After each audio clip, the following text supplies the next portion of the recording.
চুক্তি আইনের নিঃসন্দেহে একটি মৌলিক আইন বলা যায়। অন্যান্য দেওয়ানি আইনসমূহ মূলত চুক্তি আইনকে ভিত্তি করে প্রবাহিত হয়েছে।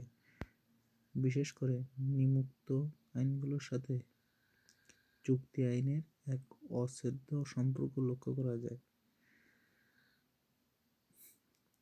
যেমন 1865 সালে পরিবহন আইন, 1877 সালে সুনির্দিষ্ট প্রতিকার আইন, 1881 সালে হস্তান্তরযোগ্য দলিল আইন, 1882 সালে সম্পত্তি হস্তান্তর আইন, 1890 সালে রেলওয়ে আইন, 1830 সালে পণ্য বিক্রয় আইন, 1832 সালে অংশীদারি আইন।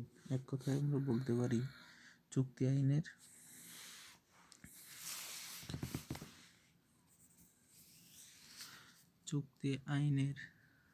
1872 সালে চুক্তি আইন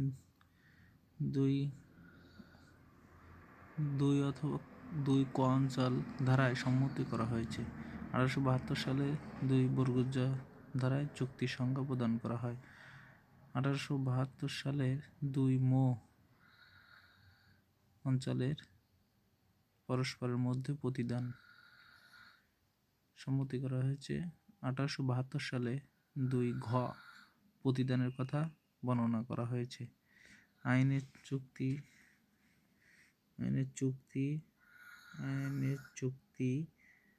আইনগুলোর সাথে চুক্তি আইনের এক অচ্ছেদ্য সম্পর্ক লক্ষ্য করা যায়।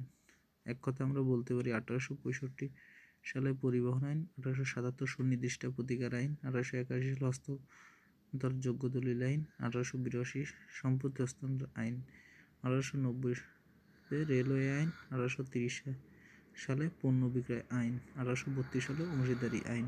ধন্যবাদ সকলকে।